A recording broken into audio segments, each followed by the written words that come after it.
तो देखते हैं यहाँ पे क्वेश्चन नंबर सेकंड में हमसे क्या पूछा गया है, what do you mean by buoyancy. तो हमें यहाँ पे बताना है कि हम ब्यूयेंसी से क्या समझते हैं और हम इसको यहाँ पे कैसे डिफाइन कर सकते हैं।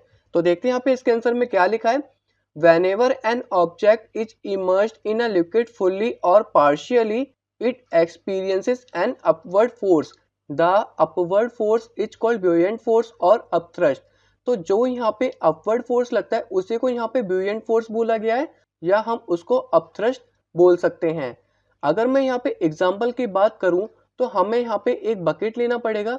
ये हमने यहाँ पे क्या ले रखा है, एक बकेट ले रखा है और इसमें हमने यहाँ पे एक मग्गा डाल रखा है। ये हमारा यहाँ पे क्या है, हमने मग ले रखा है और इसमें यहाँ पे पानी भरा हुआ है।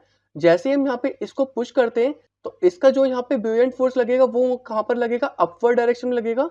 कहाँ लगेगा, अपवर्ड डायरेक्शन में लगेगा। ये आपने कभी ना कभी एक्सपीरियंस किया होगा।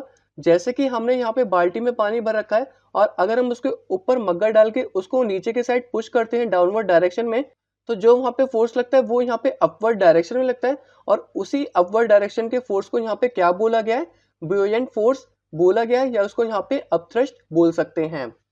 अब देखते हैं यहाँ पे इसके सेकंड पॉइंट में, the tendency of a liquid to exert an upward force on an object placed in it is called buoyancy, even the gases exhibit the property of buoyancy. तो यहाँ पे लिक्विड के पास ऐसी टेंडेंसी होती है, अगर वहाँ पे कोई भी ऑब्जेक्ट को यहाँ पे डाउनवर्ड डायरेक्शन में पुश करेंगे तो वो उसको वहाँ पे अपवर्ड डायरेक्शन में पुश करेगा।